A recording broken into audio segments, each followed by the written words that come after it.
जय अस्सलाम वालेकुम। एफबीआर ने एक नया डॉक्यूमेंट इशू किया है जिसमें sales tax withholding payment किस तरह आपने करनी है या उसका क्लेम किस तरह रहना है, इसका एक डॉक्यूमेंट बनाया गया है। बेसिकली ये जो और डिजिटली ऑर्डर्ड गुड्स हैं जो ऑनलाइन मार्केट प्लेस पर सेल होते हैं उसके ऊपर अप्लाई होता है, जिसमें कुरियर कंपनीज या पेमेंट इंटरमीडिएट्स के ऊपर अप्लाई होता है कि उन्होंने कुछ अमाउंट ऑफ सेल्स है विद होल्ड करना है। अब उसको विद होल्ड किस तरह करना है, उसको रिपोर्ट किस तरह करना है और उसकी पेमेंट किस तरह करनी है, इन सब चीज़ों को इस डॉक्यूमेंट में एक्सप्लेन किया गया। तो स्टार्ट करते हैं। सबसे पहले पेमेंट बनाने का तरीका हम डिस्कस कर लेते हैं ई पेमेंट क्रिएशन से। जिसमें आपने सबसे पहली स्क्रीन आपके सामने आ रही है कि आपने लॉगिन करना है अपने आईआरएस के ऊपर using the CNIC and password. जब आप लॉगिन कर लेंगे तो अगली स्क्रीन आपको डैशबोर्ड नजर आता है। इसमें आपने क्रिएट योर ई पेमेंट के जो आपको टैब नजर आ रही है इस पे आप क्लिक करेंगे। नेक्स्ट स्क्रीन में आपके पास ये विंडो अवेलेबल होगी। यहाँ पे आपने फिर विद होल्डिंग का जो सेक्शन है लेफ्ट साइड पे, इस पे नेविगेट करना है और sales tax withheld from digitally ordered goods ये आपने सेलेक्ट कर लेना। ये एक नई लाइन एफबीआर ने ऐड की है जो कि जो फाइनेंशियल 2025 में चेंज इंट्रोड्यूस करवाया गया था, जिसमें डिजिटली ऑर्डर्ड गुड्स के ऊपर भी सेल्स टैक्स विद होल्ड किया जाएगा।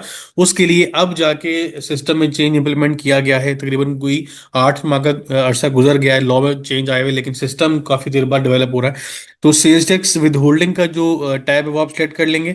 नेक्स्ट स्क्रीन के ऊपर जो आप जाएंगे तो आपने यहाँ पे कुछ इन्फॉर्मेशन एंटर करनी है। इसमें सप्लायर की डिटेल डालनी है। जो ऑनलाइन मार्केट प्लेस है जैसे दराज है उस पर डिफरेंट सप्लायर रजिस्टर्ड हैं। अब दराज के ऊपर कौन सा सप्लायर चीज बेच रहा है उसकी आपने डिटेल बतानी है। सबसे पहले आपने सीएनआईसी बताना है या एनटीएन उसका सिलेक्ट करना है। सप्लायर का नाम ऑटोमेटिकली सिस्टम फेच कर लेगा। इनवॉइस नंबर बताना है जो आपके पास अवेलेबल है जिसके अगेंस्ट आपने सेल्स टैक्स विद होल्ड किया है। इनवॉइस वैल्यू आप बताएंगे। आप उसके बाद सिलेक्ट करेंगे कि पेमेंट क्या कुरियर कंपनी ने रिसीव की है या पेमेंट इंटरमीडिएट ने। अगर कैश ऑन डिलीवरी का ऑर्डर है तो कुरियर कंपनी सेलेक्ट कर देंगे। अदरवाइज आप पेमेंट इंटरमीडिएट सेलेक्ट करेंगे अगर ऑनलाइन पेड ऑर्डर आपके ऊपर आपको रिसीव हुआ है। Amount of sales withheld जो है वो ऑटोमेटिकली सिस्टम कैलकुलेट कर लेगा इनवॉइस वैल्यू से। उसके बाद आप इसमें ऑनलाइन मार्केट प्लेस जहां पे वो सप्लायर रजिस्टर्ड है और उस अपनी चीज बेच रहा है उसका रजिस्ट्रेशन नंबर आपको एंटर करना है और ऐड का बटन आपने क्लिक कर देना। जैसे ही आप ऐड के बटन पर क्लिक करेंगे ये सारी इंफॉर्मेशन आप इस टैब में आपको बताई जा रही है कि आप यहाँ यहाँ एंटर करेंगे। उसके बाद नीचे यहाँ पे आपको एक लाइन नजर आ रही है, इस शक्ल में वो इन्फॉर्मेशन अवेलेबल होगी। जहाँ पे आप नया सप्लायर ऐड करना चाहते हैं तो वो भी ऐड कर सकते हैं और पुराना जो आपने ऐड किया है वो आपको इस तरह से यहाँ पे विजिबल होगा। अब ये तो एक तरीका है कि आप ऑनलाइन एक एक करके सारा सप्लायर ऐड करें। दूसरा तरीका क्या है कि आप अपनी फाइल अटैच कर सकते हैं। इसमें आप सारी ट्रांजेक्शन्स को कंपाइल करें और एक ही दफा फाइल अपलोड कर दें। उसके लिए आपको क्या करना है, डाउनलोड सैंपल फाइल पर आप क्लिक करेंगे। उसी टैब के ऊपर आपको यहाँ पे नजर आ जाएगी। सैंपल फाइल पर जब क्लिक करेंगे तो आपके पास एक एक्सेल फाइल डाउनलोड हो जाएगी जिसके फॉर्मेट जो है वो हेडर्स ऑटोमेटिकली एफबीआर ने उस पर एंटर कर दिए। जो फाइल डाउनलोड करेंगे आपने इन हेडर्स में वो सारी डिटेल एंटर करनी है और उसके बाद आपने चूज फाइल क्लिक करके उस फाइल को अपलोड कर देना जिस पर आपने सारी ट्रांजेक्शन्स को सेव किया है। जब फाइल अपलोड हो जाएगी तो उसकी डिटेल्स यहाँ पे आपको नजर आएंगी, जिसमें जो आपके सारे डाटा है वो इस तरह रो वाइज आपका अरेंज हो जाएगा। यहाँ पे आपके पास डिटेल आ रही है कि सप्लाईज जो है वो आपके 260 रुपए का जो अमाउंट ऑफ टैक्स है जिसके अगेंस्ट आपने पेमेंट करनी है वो अमाउंट सिस्टम ने फेच कर ली। विद होल्डिंग की समरी यहाँ पे आ जाएगी कि आपने ऑनलाइन कितनी एंट्रीज की और अटैचमेंट करके कितनी आपने एंट्रीज की। टोटल नीचे आ रहा होगा टोटल आपके कितने रिकॉर्ड है जो कि आपने अपलोड किए हैं। इसके बाद आप यहाँ पे सबमिट का बटन नजर आ रहा होगा वो आप क्लिक कर देंगे। सबमिट के बटन क्लिक करने के बाद आपको एक नई स्क्रीन नजर आएगी जो कि कुछ इस तरह से विजिबल होगी पीएसआईडी जनरेशन के लिए। इसमें आपको एक कंफर्मेशन मांगी जाएगी कि आप पीएसआईडी जनरेट करना चाहते हैं। आप यस पे क्लिक कर देंगे तो आगे आपका एक पीएसआईडी नंबर और उसकी अमाउंट ऑटोमेटिकली नजर आ जाएगी। आपने पीएसआईडी नंबर कॉपी करना है और अपने किसी भी बैंकिंग चैनल के थ्रू आप इसको पे करेंगे। पेमेंट के बाद आपका सीपीआर एक जनरेट होगा। सीपीआर की आप वेरिफिकेशन ऑनलाइन कर सकते हैं। सर्च पेमेंट के ऑप्शन में जाके आप यहाँ पीएसआईडी नंबर लिखेंगे तो उसके अगेंस्ट सीपीआर जनरेट हुआ होगा वो आप यहाँ से व्यू करके प्रिंट का बटन प्रेस करेंगे तो इस फॉर्म में आपको यहाँ पे जो है सीपीआर नजर आ जाएगा। सेल्स टैक्स डिपार्टमेंट की तरफ से इशू होगा और यहाँ पे सारी डिटेल आपके पास आ रही होगी कि आपने कौन से हेड में पेमेंट की है, किस सप्लायर के अगेंस्ट आप पेमेंट कर रहे हैं इसकी विद होल्डिंग की। अब यही तो आपने पेमेंट कर दी। पेमेंट के बाद आपने इसको कहीं पे रिपोर्ट भी करना है तो sales tax withholding statement है जो कि स्पेसिफिकली इस मकसद के लिए एक नया फॉर्म ऐड किया गया है। इसके लिए आपने क्या करना है कि जो ऑनलाइन मार्केट प्लेस है, कुरियर कंपनीज हैं या पेमेंट इंटरमीडिएट्स हैं, उन्होंने विद होल्डिंग एडवांसेस के सेक्शन पे जाना है। उसके ड्रॉप डाउन में आपको यहाँ पे नजर आ रहा होगा monthly statement by courier for digital ordered goods, monthly statement by payment intermediates and monthly statement by online market place. तीन तरह की कंपनीज हैं, तीन तरह के इंडस्ट्रीज हैं जो कि बेसिकली इस एक लॉ में चेंज की वजह से इफेक्ट हो रही हैं। ऑनलाइन मार्केट प्लेस वो जगह है जहां पे सारे सप्लायर्स इकट्ठे होते हैं और अपनी चीज बेचते हैं। अब वहां पे जो चीजें बेची जाती हैं वो दो तरह से ऑर्डर प्लेस होते हैं, एक सीओडी ऑर्डर्स होते हैं, कैश ऑन डिलीवरी। एक होता है ऑनलाइन पेमेंट, आपका पहले हो जाती है, बाद में आपकी जो ऑर्डर है वो डिलीवर हो रहा होता है। तो अगर आपकी सीओडी ऑर्डर है तो आप कुरियर कंपनी है तो आप ये सिलेक्ट करेंगे।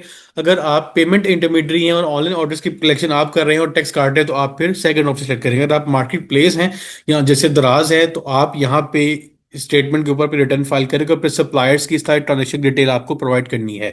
रेलिवेंट टैक्स पीरियड आप एंटर एंटर करेंगे क्योंकि ये आपने मंथली फाइल करनी है, और आप सबमिट पे क्लिक कंटिन्यू पे क्लिक करेंगे तो आपके सामने एक नया फॉर्म ओपन हो जाएगा जो कि कुछ इस तरह से आपको नजर आ रहा होगा। पेमेंट इंटरमीडियरी के लिए जो ऊपर हेडर्स होंगे वो यहाँ पे payment receive through payment intermediary लिखा होगा, और अगर कुरियर कंपनी उसको सेलेक्ट करेगी तो यहाँ पे कुरियर कंपनी के लिए कैश ऑन डिलीवरी मेंशन होगा। अब मंथली स्टेटमेंट जो है for online market place for digitally order goods, उसका यहाँ पे डिटेल टोटल में आ रही होगी क्योंकि उसने तो अपने सारे सप्लायर्स की ट्रांजेक्शन डिटेल बतानी है, चाहे वो सीओडी है चाहे वो ऑनलाइन पेमेंट का है, वो सारी डिटेल यहाँ पे प्रोवाइड करेगी एफबीआई को मंथली बेसिस के ऊपर। और ये जो डिटेल है ऑनलाइन मार्केट प्लेस की वो उसकी ऑटोमेटिकली पॉपुलेट की जाएगी based on the return submitted by the payment intermediary and courier service. यहाँ लिखा हुआ है कि जो online market place monthly statement generated on the basis of monthly statement submitted by the payment intermediary and courier services. अब अगर ऐसी कोई एंट्री है जो कि जो पेमेंट इंटरमीडियरी है या जो कुरियर सर्विस कंपनी है उसने कोई एंट्री मिस कर दी है तो यहाँ पे मैनुअली भी ऐड कर सकते हैं। प्लस का आइकन यहाँ प्रेस करेंगे तो उसके बाद आपको खुद से भी डिटेल ऐड करने की ऑप्शन दी जा रही है कि आप अपने सप्लायर का नाम एंटर करें, डेट एंटर करें, सारी डिटेल्स यहाँ मिसिंग डिटेल्स जो आपको यहाँ पे एंटर करना चाह रहे हैं वो आप एंटर करके उसमें अपने रिकॉर्ड को अपडेट कर लें, ताकि जो ट्रांजेक्शन पीआई या कुरियर कंपनी ने मिस कर दी है तो आपके अगर रिकॉर्ड में है तो आप उसको रिपोर्ट कर दें। अब यहाँ पे जो आपने डिटेल सारी एंटर की है उसकी एक समरी आपको यहाँ पे नजर आ रही है। उसके बाद आप वेरिफिकेशन टैब पे क्लिक करेंगे, पिन एंटर करेंगे, और वेरीफाई पिन पे क्लिक करने के बाद आपको यहाँ पे एक मैसेज आएगा कि कोड वेरीफाइड सक्सेसफुली। उसके बाद आप क्या करेंगे, सबमिट के बटन पे क्लिक कर देंगे तो आपकी ये विद होल्डिंग स्टेटमेंट जो है वो सबमिट हो जाएगी टू दी एफबीआर। सबमिट करने के बाद अगला जो स्क्रीन आपको आएगी, आप यहाँ अपने मेन डैशबोर्ड पे जाएंगे तो कंप्लीटेड टास्क में आपको नजर आ रहा है monthly statement by online market place. यहाँ अगर आप कुरियर कंपनी होंगे तो कुरियर कंपनी लिखा होगा, पीआई होंगे तो यहाँ पे पेमेंट इंटरमीडियरी लिखा होगा। वट एवर योर स्टेटस यहाँ पे आपको अपडेट कर दिया जाएगा। अब ये पहला एक हमारा सेक्शन था कि आपने पेमेंट किस तरह बनानी है और उसके बाद उसकी रिपोर्टिंग कैसे करनी है, विद होल्डिंग स्टेटमेंट में कैसे उसका नजर आएगा, और उसके बाद आपने उसको सबमिट किस तरह करना है। तो ये पहला पार्ट था हमारी वीडियो का, पूरा डॉक्यूमेंट है। इसका सेकंड पार्ट हम इंशाल्लाह नेक्स्ट वीडियो में डिस्कस करेंगे। तब तक के लिए अपने हाथ रखिएगा। अल्लाह हाफिज। मैंने अपने व्हाट्सएप पे चैनल बनाया है सीए पैकेज शेख के नाम से। इसमें जितनी भी रिसेंट अपडेट्स हैं वो आपको एक्सक्लूसिवली यहाँ पे अवेलेबल होंगी, रियल टाइम पे आपसे शेयर की जाएंगी। उसके बाद वीडियो में जो भी मैं डिस्कशन करता हूँ उसको मैं पहले ही ग्रुप में बता दूंगा इंशाल्लाह कि जो आज हम डिस्कशन करेंगे वो किस टॉपिक के ऊपर होगी। उसके अलावा जो भी नई अपडेट्स आएंगी वो इस चैनल के ऊपर आपको उसके लिंक्स या डॉक्यूमेंट्स आपको अवेलेबल होंगे। तो आपसे रिक्वेस्ट है, मैंने लिंक इस चैनल का डिस्क्रिप्शन में ऐड कर दिया, आप उसको जाकर फॉलो करें ताकि आप रिसेंट अपडेट्स के साथ इन टाइम अपडेटेड रहें।